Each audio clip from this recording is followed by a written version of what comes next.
Welcome to Morpheus Night. Tonight's story is a gentle sleep tale about a small boy who learns how to walk with time instead of running from it. In a silver meadow where the grass remembers and floating lights move like quiet thoughts, he meets a snail who is never late, and a girl who carries light without holding it captive. This story is for tired minds and restless hearts. It is here to slow your breathing, soften your thoughts, and guide you into calm. You do not need to follow every word, just let the sentences drift like light in the dark. And if sleep comes before the story ends, that is perfectly all right. Now, let us begin. Part 1. The Meadow of Quiet Things. There once was a boy who did not speak very much. It was not because he had nothing to say. It was because the world around him spoke too loudly. The street spoke in hurried footsteps. The houses spoke in closing doors. Even the sky seemed impatient, as if it wished to move on to something else before anyone had finished looking at it. The boy lived at the edge of a small town, where the last fence leaned slightly to the side, and the road forgot that it was supposed to continue. Beyond that fence there was a field that no one owned.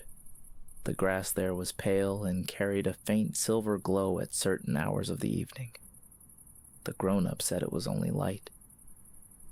The boy thought it was something else. Every afternoon, when the day began to loosen its grip and the air became softer, he would walk past the leaning fence and into the meadow. He did not tell anyone where he went. No one asked. The silver grass reached just below his knees. When the wind moved through it, the field did not rustle like ordinary grass. It whispered. The whisper was not made of words. It was made of pauses. The boy liked pauses. He would sit down in the middle of the meadow and close his eyes. When he did that, the world became larger, not smaller. The sound of distant carts and conversations faded into a gentle blur, and something else came forward. It was a quiet that felt alive, as though it were breathing very slowly. Sometimes he wondered if the quiet was lonely. He opened his eyes one evening and noticed that the light in the meadow was different. It was neither day nor night.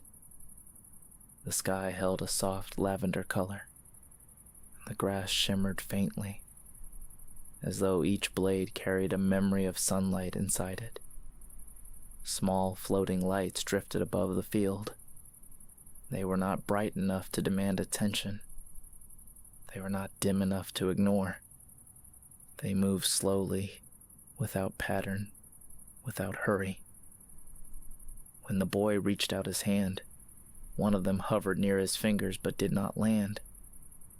He felt no need to catch it. The boy had once tried to hold a firefly in a jar.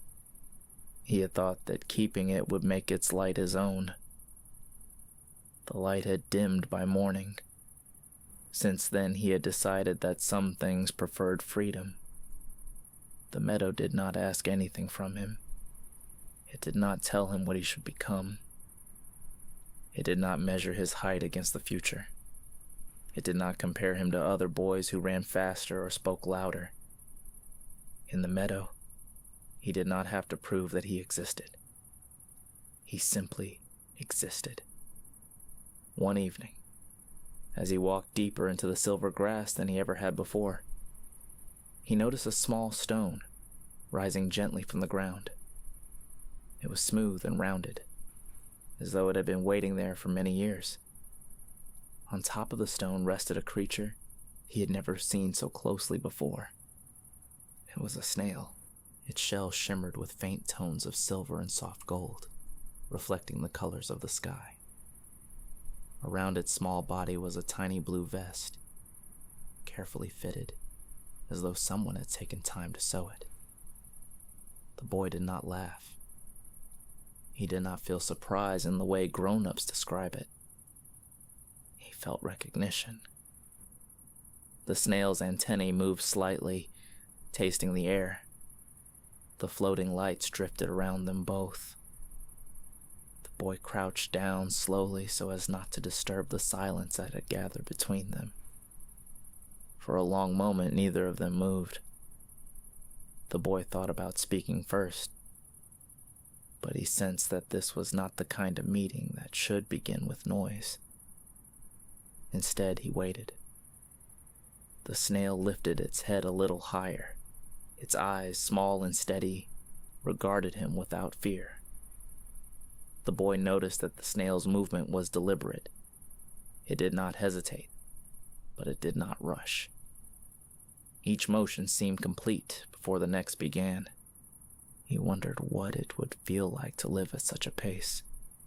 The wind passed softly through the meadow, and the silver blades bowed in unison. The floating lights drifted further apart, as if making space. The boy felt something shift inside him. It was not excitement. It was not fear.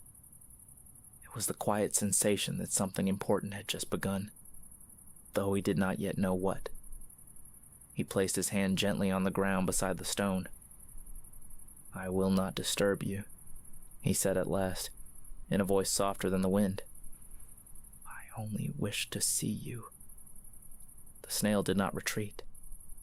It remained still, as if considering him, and in that stillness, the boy understood something without being told. This meadow did not belong only to silence. It belonged to those who were willing to move slowly enough to hear it. The sky deepened into a richer lavender. The first stars began to appear, faint and careful. The boy did not know that this small meeting would change the shape of his days. He only knew that for the first time, he felt that the quiet was not lonely. It was listening. Part 2. The snail who was never late. The boy returned to the meadow the next evening. He did not run. He did not hurry. Something inside him had adjusted itself to a different rhythm, and he was curious to see if the rhythm would still be there when he arrived. The silver grass shimmered as before, and the floating lights drifted lazily through the lavender air. The stone rose gently from the earth in its familiar place. The snail was there. It had moved only a small distance from where he had seen it last. Its shell reflected the fading sunlight in quiet gold spirals. The tiny blue vest rested neatly along its back, fastened with delicate care. The boy sat down beside the stone. For a long moment, he said nothing. The snail extended its antennae and regarded him with patient attention. "You did not go very far," the boy observed calmly. The snail moved one fraction of an inch forward before replying. "I went exactly as far as I needed to go." Its voice was neither deep nor high. It was steady. It sounded like something that had never been interrupted. The boy did not startle. He'd expected the meadow to speak one day.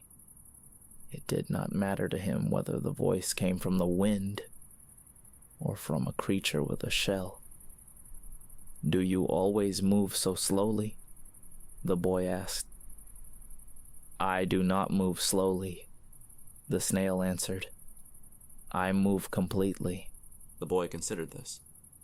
He watched the snail lift one small foot and place it forward with careful certainty. "Everyone else seems to be in a hurry," the boy said. "Everyone else," the snail replied, "is afraid of being late." "Late for what?" the boy asked. "For a moment they have not yet reached," the snail said. "They believe the next moment will finally explain the previous one." The floating lights drifted closer, forming a loose circle around them. The boy rested his chin on his knees. "I am not afraid of being late," he said thoughtfully. The snail tilted its head. "That is because you have already arrived." The boy felt a warmth spread quietly through his chest. though he could not explain why. He looked out across the meadow. The silver grass swayed gently, and in the distance the trees glowed with soft gold along their edges. "Do you live here?" the boy asked. "I pass through," the snail replied. "Where are you going?" "I am going where the grass remembers," the snail said. The boy frowned slightly. "Grass remembers?" "Everything that bends remembers," the snail answered. "It remembers the wind that touched it. It remembers the weight that rested upon it. It remembers the footsteps that hurried past without listening." The boy reached down and ran his fingers lightly over the silver blades. They brushed against his skin like cool threads of light. "Then it remembers me," he said quietly. "Yes," said the snail. "It remembers that you do not step with noise." The boy fell silent. The evening deepened. The first star brightened above them, small and certain. After a while, the boy asked, "Why do you wear a vest?" The snail's antennae shifted slightly.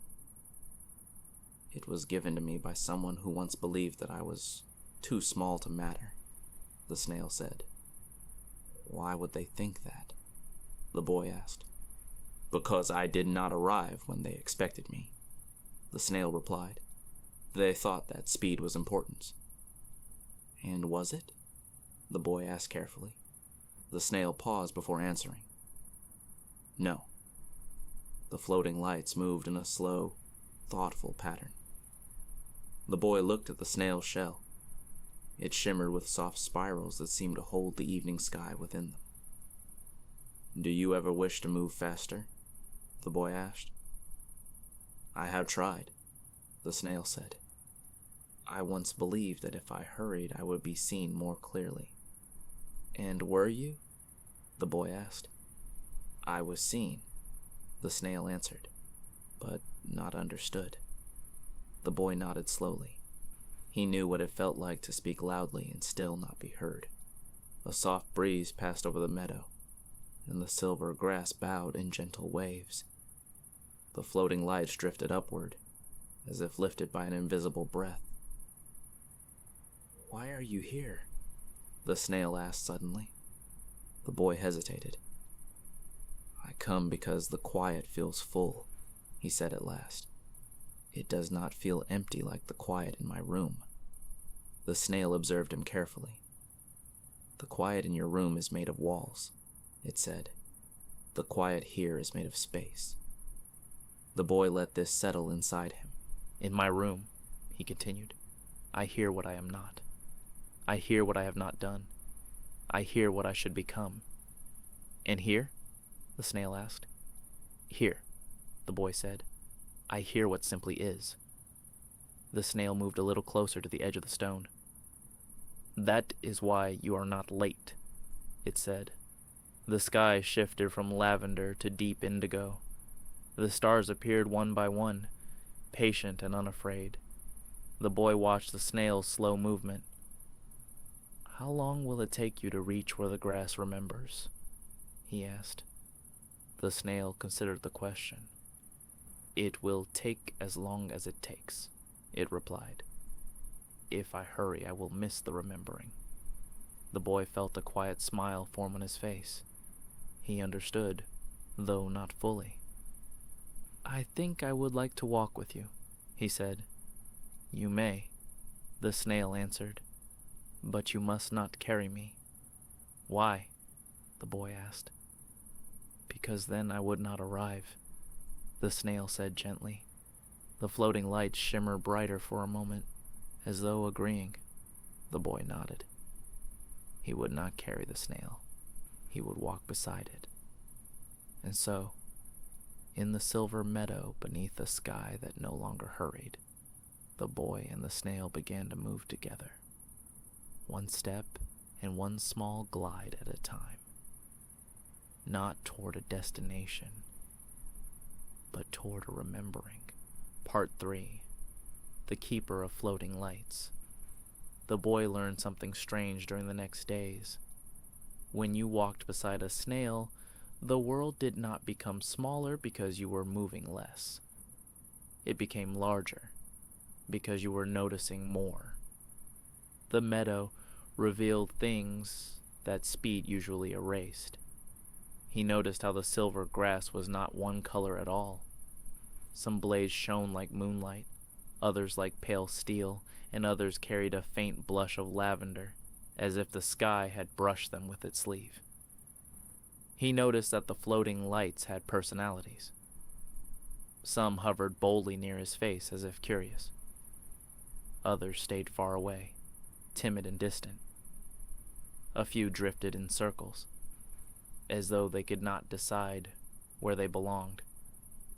The snail moved as it always did, completely.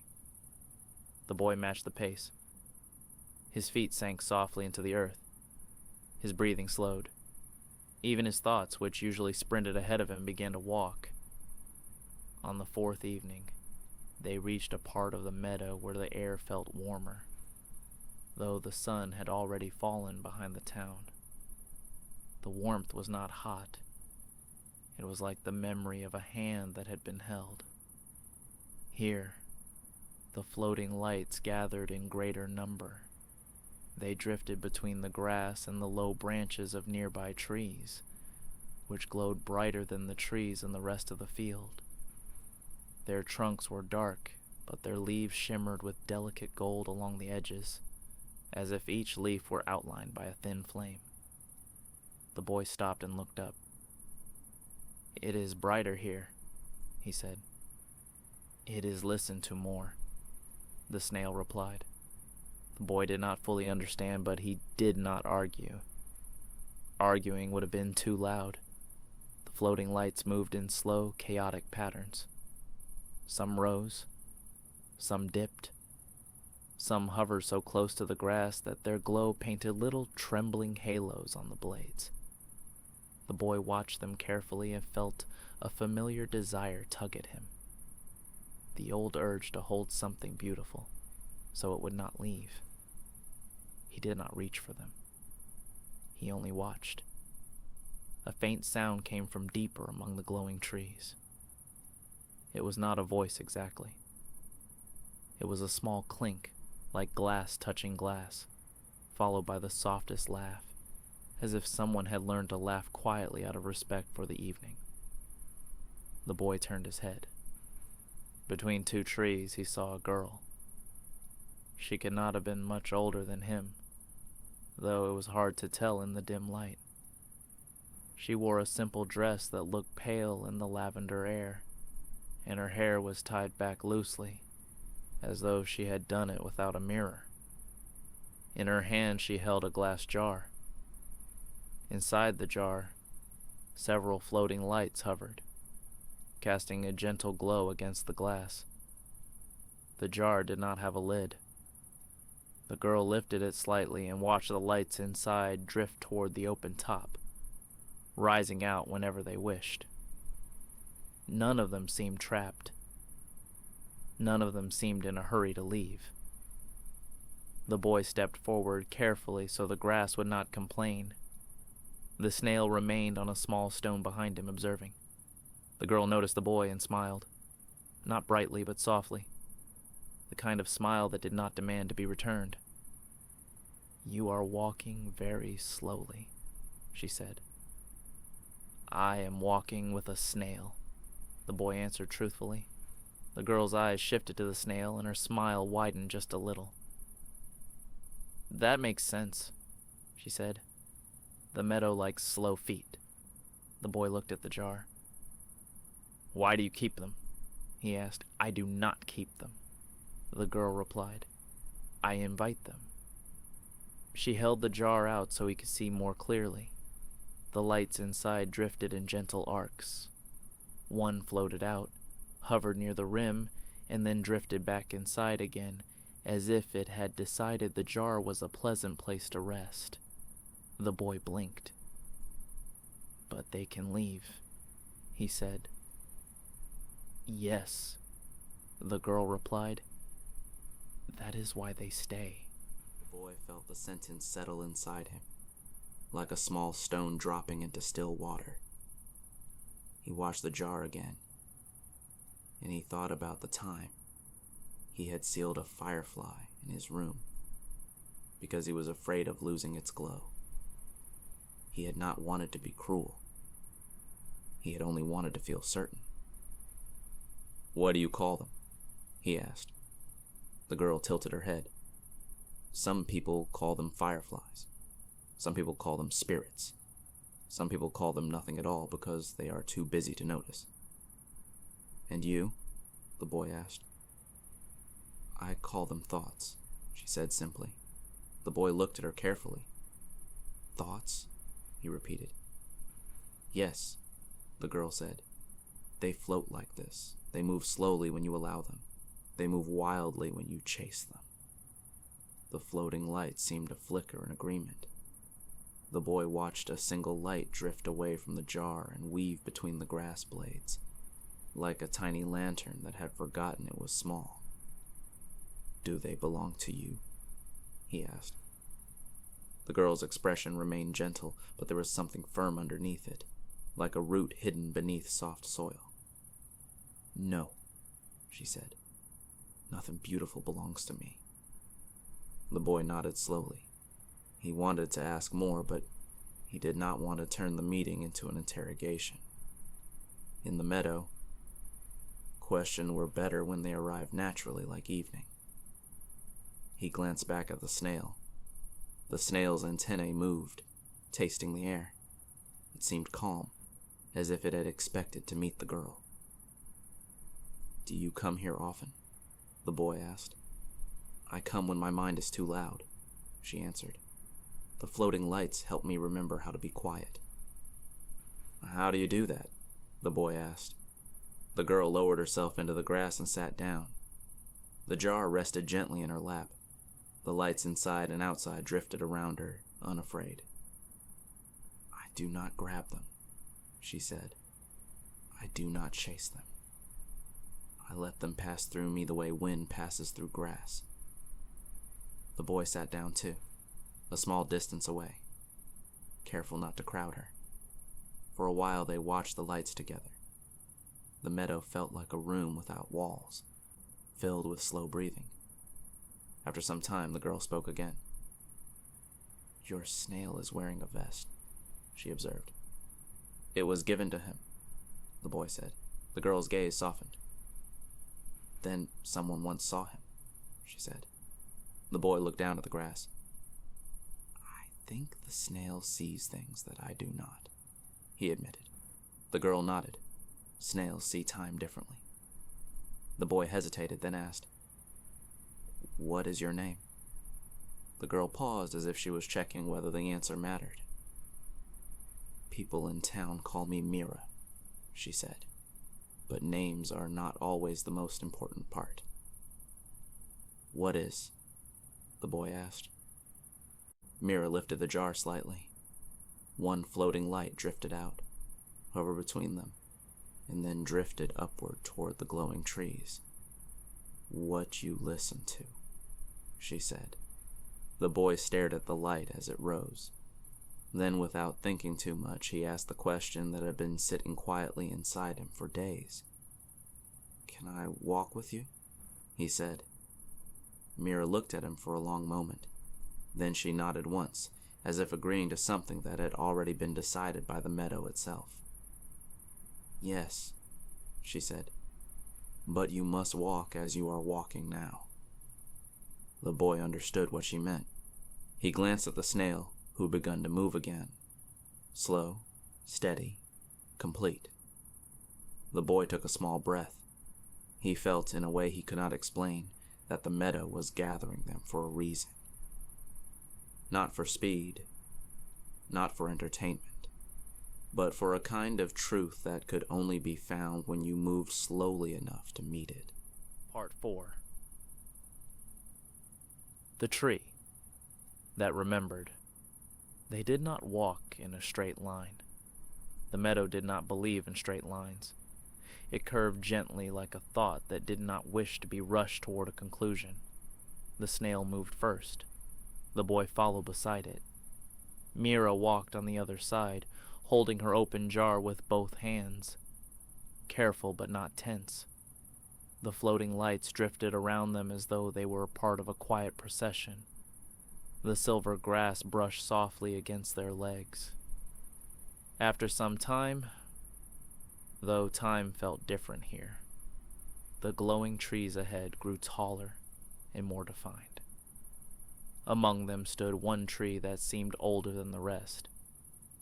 Its trunk was wide and dark, marked by deep lines that spiraled upward like slow-written sentences. Its branches stretched outward with patient strength. Each leaf carried a faint golden outline, brighter than the others, as if light lingered there longer. The snail stopped. "This is where the grass remembers," it said. The boy looked up at the tree.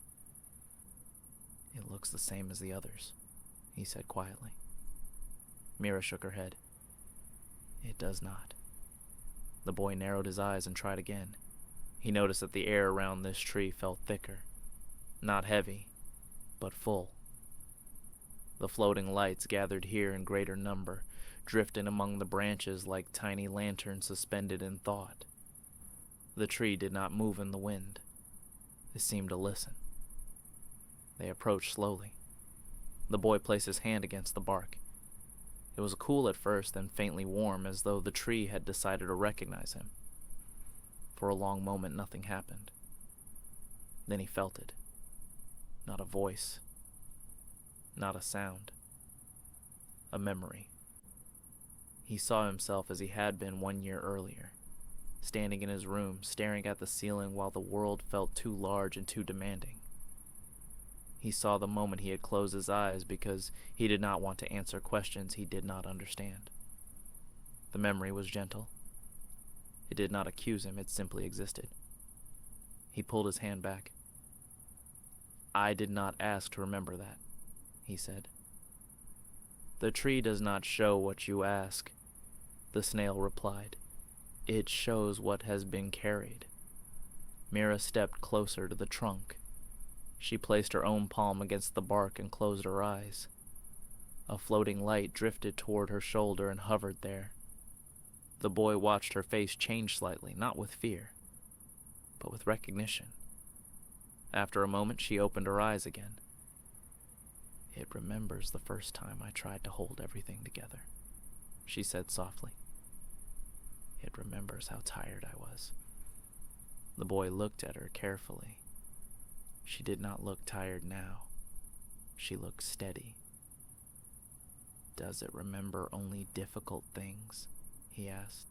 The snail shifted slightly. "It remembers what shaped you," it said. "Shaping is not always gentle." The boy hesitated before touching the tree again. This time he did not resist. Another memory surfaced. Smaller, softer. He saw himself sitting at a table, drawing with careful concentration while someone in the next room laughed. He had not been part of the laughter, but he had not felt alone either. He had felt quiet and safe. The memory passed like a floating light drifting out of reach. The boy opened his eyes. "It remembers good things too," he said. "Yes," Mira replied. "It remembers what you forget." The floating light swirled slowly around the branches, weaving between the leaves. "Why does the tree remember?" the boy asked. "Because you do not always have room to," the snail answered. The boy looked down at the grass beneath his feet. "Is that why people hurry?" he asked. "So they do not have to remember." The snail was silent for a moment. "Some hurry to escape remembering," it said. "Others hurry because they believe remembering will slow them down." "And does it?" the boy asked. The snail turned slightly toward him. "It slows what is false," it said. "It steadies what is true." Mira sat down at the base of the tree. She placed her jar on the ground beside her. The floating lights drifted in and out of it freely. The boy joined her. For a while, they did nothing but sit, The tree's presence felt large but not overwhelming. It did not demand attention. It did not perform. It simply stood there, holding what had been given to it by wind, by footsteps, by whispered thoughts. After a long silence, the boy asked, "Does the tree ever forget?" The snail responded gently, "Forgetting is a human skill." The boy almost smiled. "Then why does the meadow feel so light?" he asked. "If it carries so much?" Mira brushed her fingers through the silver grass. "Because it does not cling," she said. "It bends." The boy considered this. He thought about his own memories, the ones he avoided, the ones he tried to outrun, the ones that surfaced when his room became too quiet. "What happens if you refuse to remember?" he asked. The floating lights dimmed slightly, as if the question required softness. The snail answered carefully. "Then the remembering waits," it said, "and what waits grows heavier." The boy felt that sentence settle inside him. He did not want heaviness. He did not want to carry what could be placed gently into something larger. He reached out and placed his hand on the tree one last time. This time, there was no specific image. There was only a sensation, the feeling of standing exactly where he was supposed to be, neither early nor late. He pulled his hand away and looked at Mira. "Does it remember us now?" he asked. "Yes," she said. "It remembers that you listened." The sky deepened into indigo once more. The stars brightened between the branches. The snail began to move again, inching forward along the roots of the tree. "We cannot stay here forever," it said. "Why not?" the boy asked quietly. "Because remembering is not the same as living," the snail replied. The boy stood slowly. He understood that this place was not meant to trap them in reflection. It was meant to steady them before something else. The floating lights began to drift outward from the tree, spreading across the meadow again. The air shifted. Something subtle changed. Not in the tree, not in the grass, but in the space between the boy's thoughts. He did not yet know what challenge would come next, but he sensed that walking slowly would not always feel easy. And for the first time since entering the meadow, he felt the faint edge of uncertainty. Part 5. The fear of losing the path. The change did not arrive with thunder. It arrived quietly. The next evening, when the boy stepped past the leaning fence and into the meadow, he noticed that the silver grass did not shimmer as brightly as before. The sky was still lavender, and the air was still soft. But something felt thinner, as if a thread had been loosened. He walked further in. The snail moved beside him. Mira followed with her open jar. The floating lights were fewer tonight. They drifted farther apart, less certain of their patterns. "Is the meadow different?" the boy asked. "The meadow is the same," the snail replied.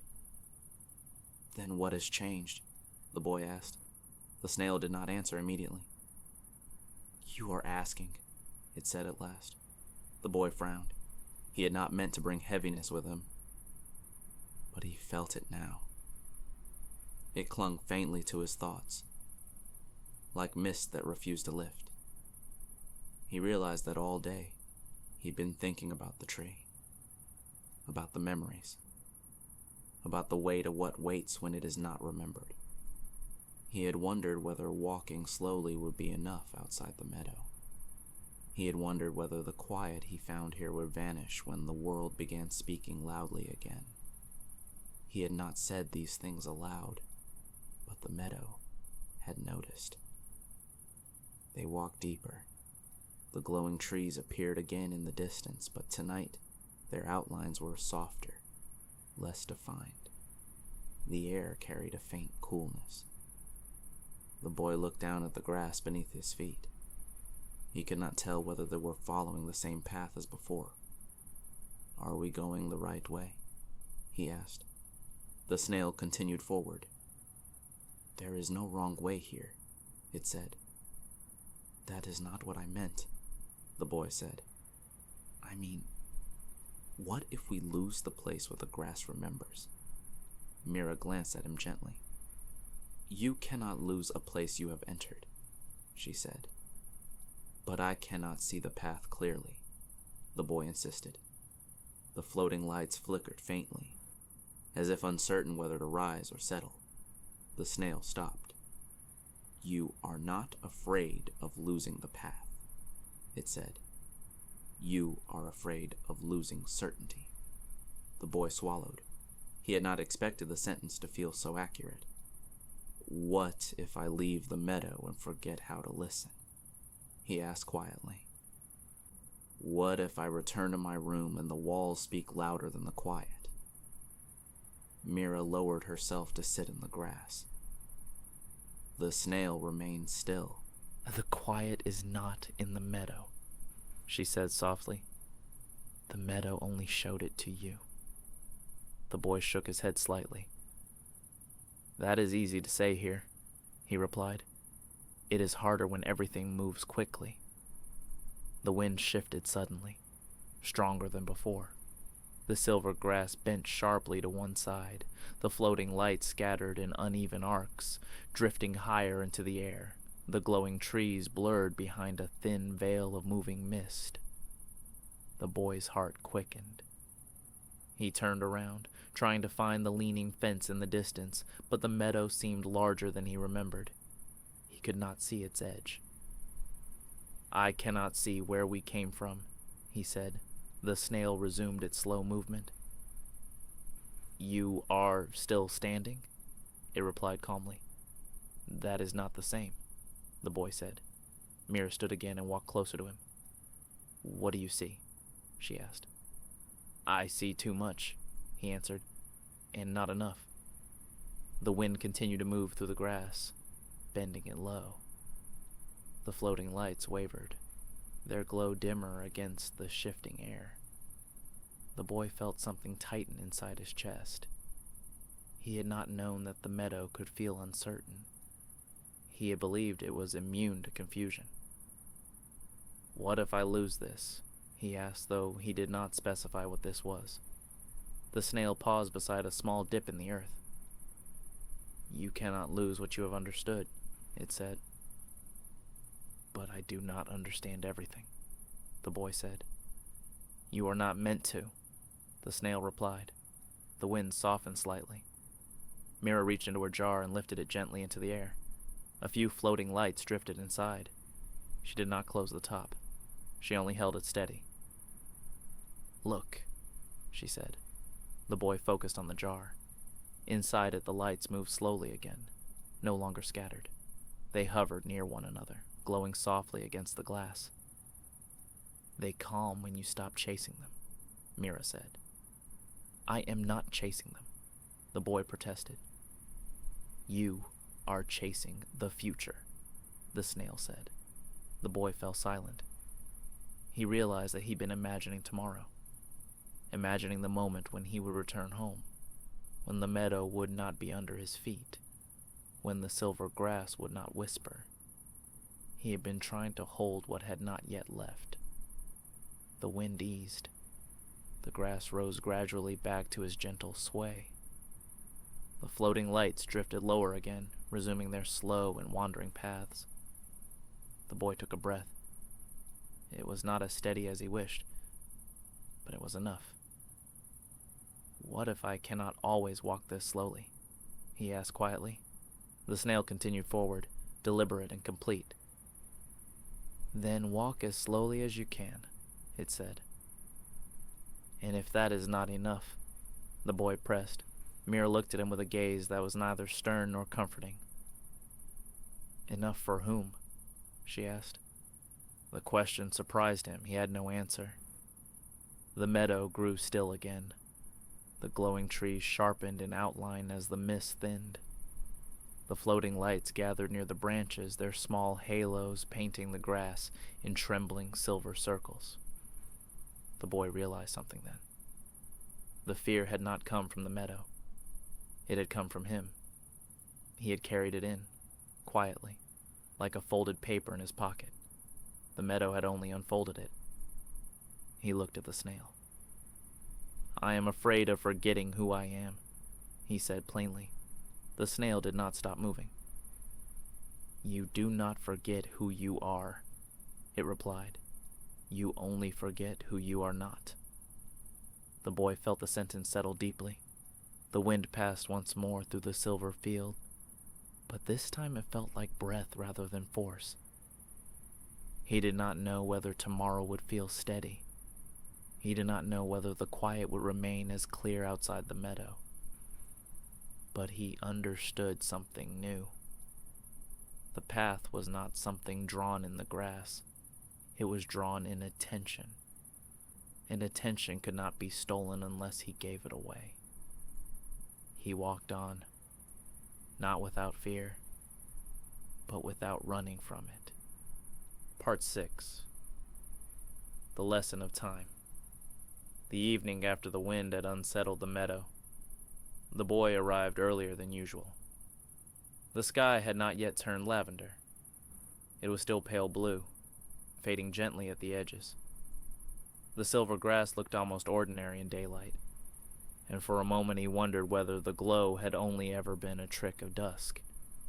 The snail was already there. It rested near a narrow stretch of earth where the grass thinned and small stones showed through, warmed by the sun. "You came sooner," the snail observed. "I wanted to see what the meadow looks like before it becomes quiet," the boy replied. The snail shifted slightly. "The meadow is always quiet," it said. "You are only sometimes able to hear it." The boy crouched down. The floating lights were faint in daylight, almost invisible. Only if he focused carefully could he see the softest flicker drifting above the grass. "Why do they shine more at night?" he asked. "Because darkness is not afraid of light," the snail answered. The boy traced a small circle in the dirt with his finger. "I have been thinking about time," he said. "That is because you have met it," the snail replied calmly. The boy looked up. "Are you time?" he asked. "I am not time," the snail said, "but I travel with it." The boy considered this. "Why does time feel different here?" he asked. The snail did not answer immediately.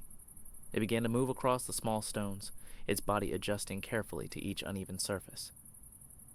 "Because here," it said at last, "you are not measuring it." The boy frowned slightly. "I do not measure time," he said. "You do," the snail replied. "You measure it when you wait for something to end. You measure it when you hurry for something to begin." The boy thought about the way he watched the clock in his room. He thought about how slowly the minutes moved when he wished for sleep, and how quickly they passed when he wished to stay somewhere longer. "Then, how should I move with time?" he asked. The snail paused halfway across a stone. "You do not move with time," it said. "Time moves with you." The boy blinked. "That does not make sense," he said honestly. The snail resumed its slow path. "It will," it replied. Mira arrived a few minutes later, carrying her jar as usual. The floating lights inside were faint in the remaining daylight, but they glowed softly when she shaded the glass with her hand. "You are early," she said. "I wanted to ask about time," the boy answered. Mira sat beside him. "Time does not like to be chased," she said. "It runs faster when you do." The boy sighed slightly. "Everyone tells me to use my time wisely," he said. "But no one explains what that means." The snail reached the edge of the stone and began descending carefully. "Wisely does not mean quickly," it said. "Then what does it mean?" the boy asked. It means completely, the snail replied. The words settled between them. Completely. The boy watched the snail finish his careful descent. It did not slip. It did not hesitate. It simply adjusted, slowly and with attention. What happens if I waste time? The boy asked. Mira tilted her head. How do you waste something that cannot be stored? She asked gently. The boy opened his mouth to respond, then closed it again. He had never thought of it that way. You can waste attention, the snail said, but you cannot waste time. Time passes whether you notice it or not. The floating lights began to appear more clearly as the sky shifted toward lavender. They drifted closer to the ground, glowing softly among the grass. The boy watched them carefully. I am afraid that I will wake up one day and realize that everything has already passed, he admitted. The snail stopped moving. That fear is common, it said. It is also unnecessary. Why? The boy asked. Because what passes becomes part of you, the snail replied. You do not lose it. You transform with it. Mira lifted her jar slightly. A floating light rose out of it and hovered between them. When you were smaller, she said, did you believe that days were longer? Yes, the boy answered immediately. They felt longer because you were inside them, she said. Now you stand outside them watching. The boy looked confused. What do you mean? He asked. You think about tomorrow while living today, she explained. You stand slightly ahead of yourself. The boy felt the truth of that sentence before he understood it fully. He often imagined what would come next. He often stepped forward in his thoughts before his feet had moved. And how do I return? He asked quietly. The snail's antennae shifted toward him. You stop asking how long, it said. You begin asking how fully. The floating lights gathered more densely around them now. The sky deepened into lavender and gold. The glowing trees in the distance began to outline themselves in soft fire. The boy closed his eyes. He listened to the wind. He felt the grass brush lightly against his hands. He heard Mira's steady breathing. He sensed the snail's patient movement. For a moment he stopped counting. He did not wonder what time it was. He did not wonder how long they had been sitting there. He only noticed. When he opened his eyes again, the world did not look different, but it felt closer. I think I understand a little, he said. That is enough, the snail replied. The boy stood slowly. I am not afraid of being late anymore, he said. You were never late, the snail answered gently. You were only distracted. The floating lights drifted upward into the branches of the glowing trees, forming quiet constellations beneath the real stars. The boy realized something then. Time was not chasing him. It was walking beside him. At the pace he chose. And for the first time, he did not feel behind. Part 7. The return through soft, gold light. The evening of departure did not announce itself. There was no signal from the sky, no unusual brightness in the silver grass. The floating lights drifted as they always had, untroubled and patient. The glowing trees stood with their familiar outlines, and the wind moved gently between them. Yet the boy felt it, a quiet closing.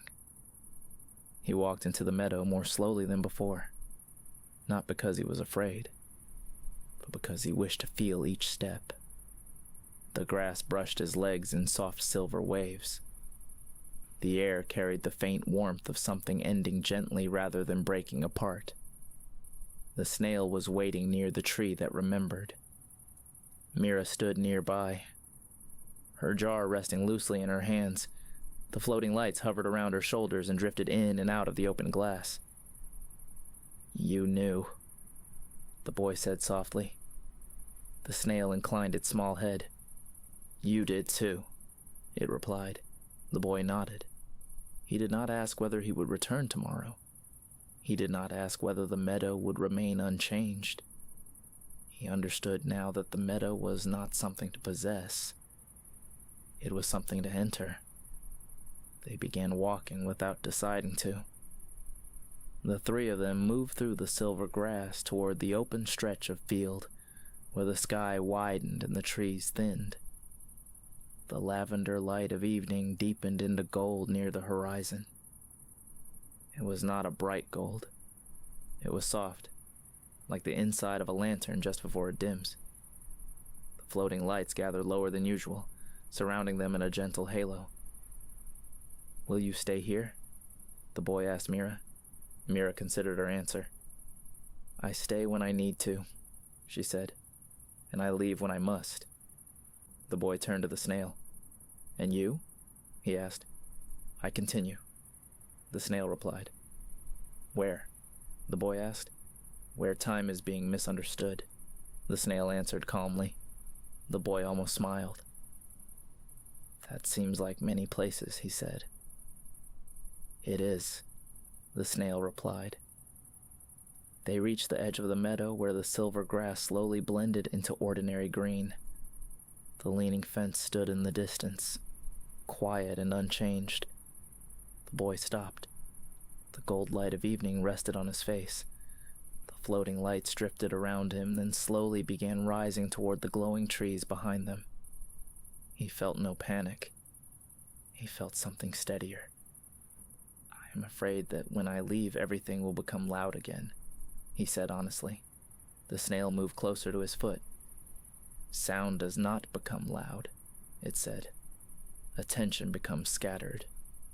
The boy looked down. "And if I scatter again?" he asked. "Then you gather again," Mira said gently. The simplicity of the answer surprised him. He had expected something more complicated.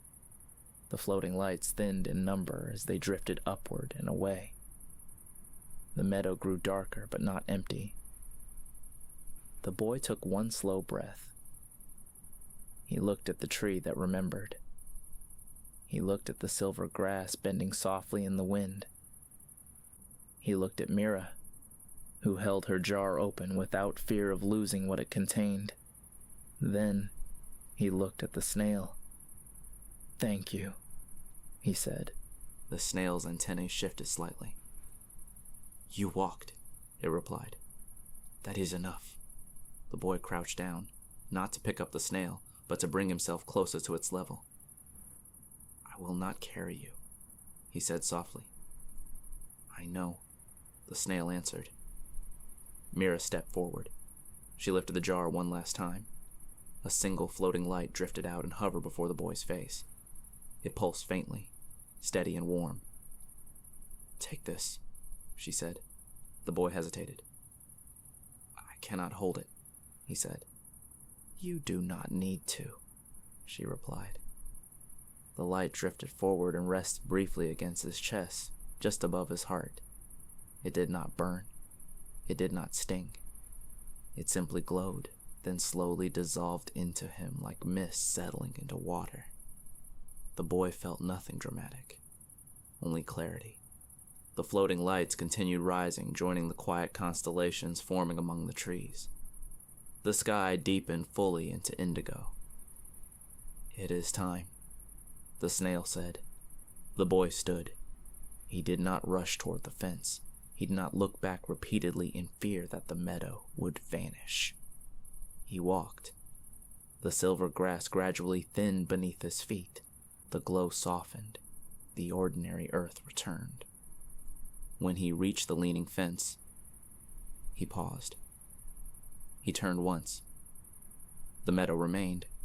It shimmered faintly under the stars, quiet and patient.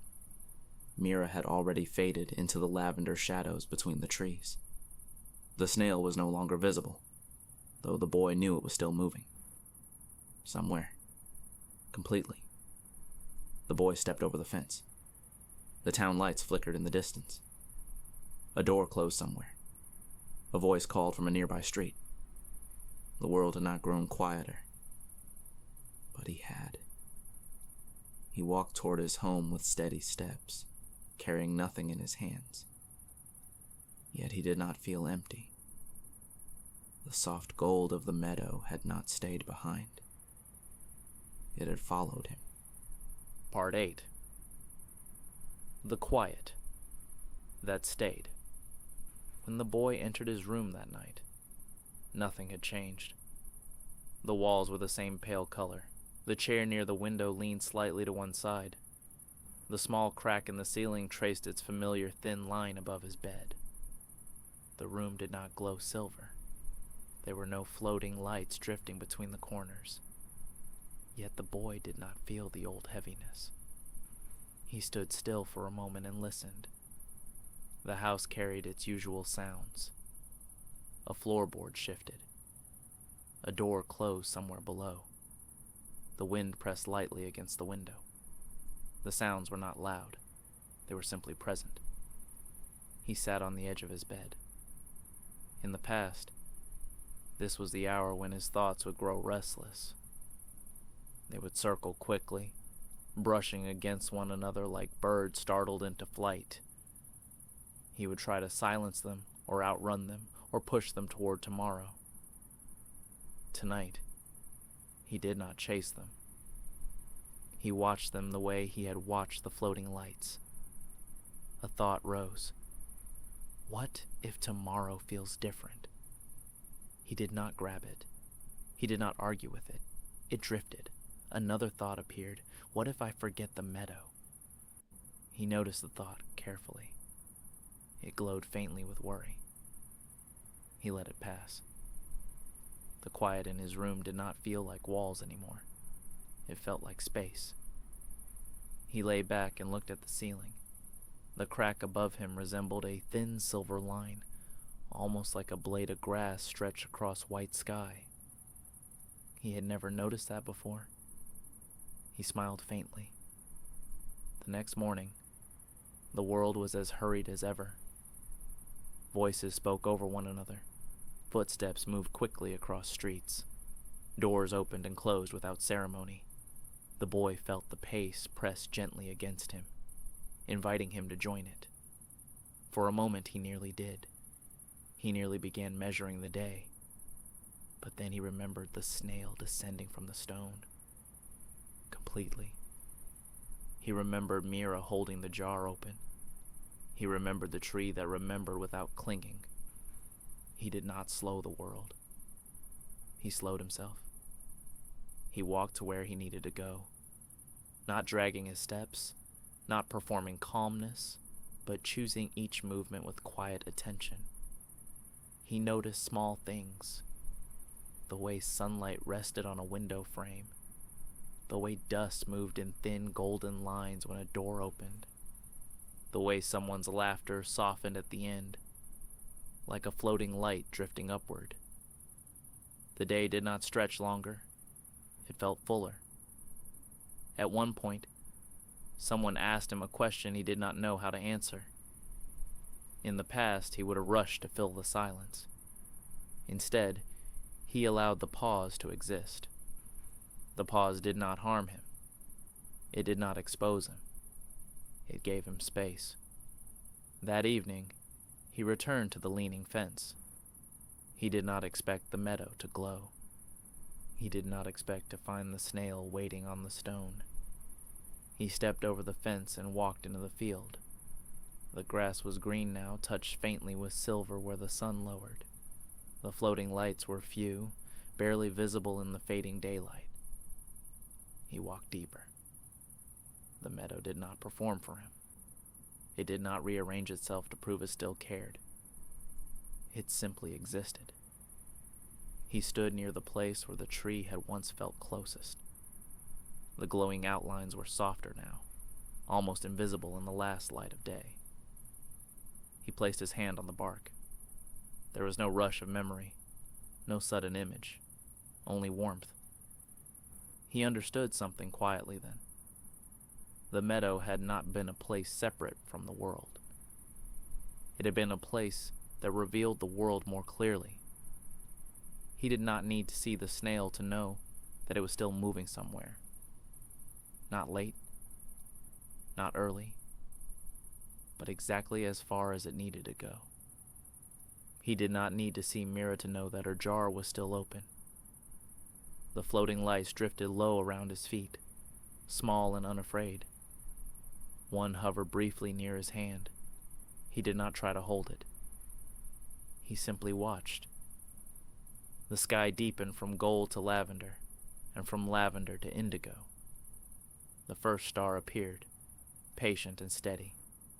The boy felt the quiet inside him rise to meet it. He realized that quiet was not the absence of sound.